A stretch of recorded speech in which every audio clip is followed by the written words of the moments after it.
wahalifu anzeni kutafuta shughuli nyingine halali ya kufanya. Sisi hatupuuzi uhalifu hata kidogo.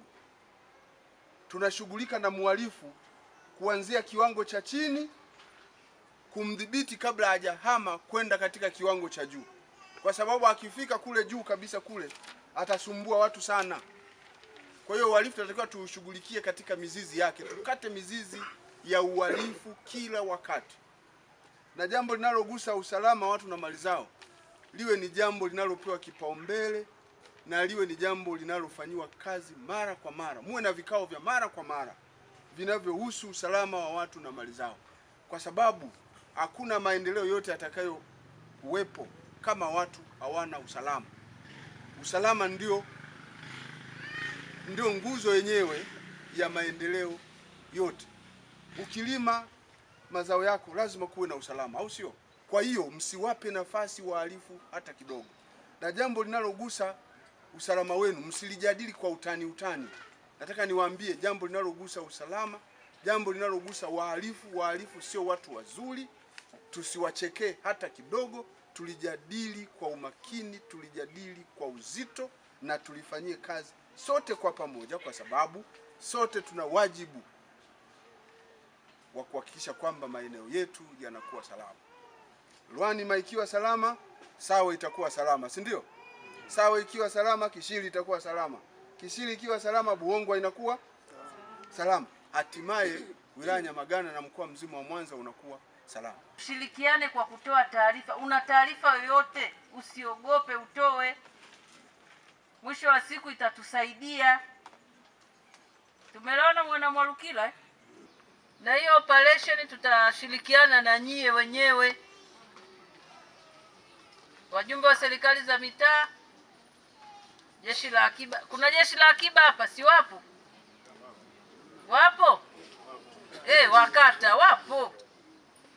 Tutashirikiana kuanzia muda wote, wakati wote. Sisemi muda, wake wanaweza wakatoroka wote.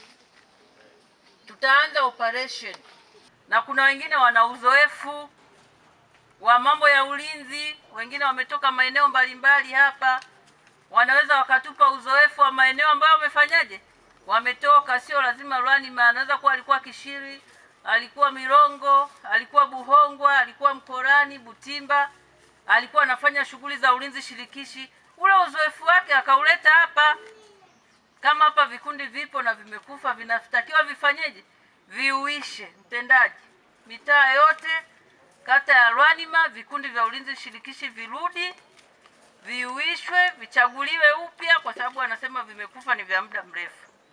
Vichaguliwe upya na vichaguliwe na wananchi, viwe chini ya wenye viti, watachagua kamati, wenye viti watavisimamia, mkaguzi kata atavisimamia, na mimi mwenyewe kama usiji tafanyaje, tavisimamia, na nitakuja kuvikagua na tutakuja kuvifundisha jinsi gani ya kufanya nini, ulinzi.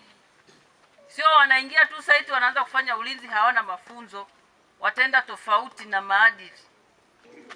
Kupitia mkutano huu wa RPC pamoja na OCD, sisi kama mtaa wa Mwalukila tumepokea maelekezo yote na tutaenda kuyafanyia kazi, na maelekezo ambayo tumeyapokea ni yale tutaenda kuanzisha kamati za ulinzi shirikishi tuweze kusaidiana katika kulinda amani au kulinda ulinzi na usalama katika eneo letu.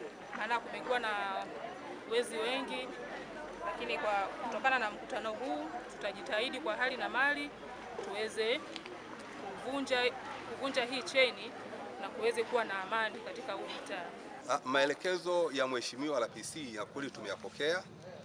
Ushauri wangu ni kwamba kila mwananchi ajitahidi kuwa ni mlinzi katika mtaa huu, kwa ushauri wangu, kwa sababu kabla uongozi husika haujafika, wananchi wanafahamu tukio. Lazima wananchi wawe na ushirikiano wa kuweza kutoa taarifa kituo cha polisi pindi watakapoona jambo limejitokeza lenye viashiria vya uharibifu.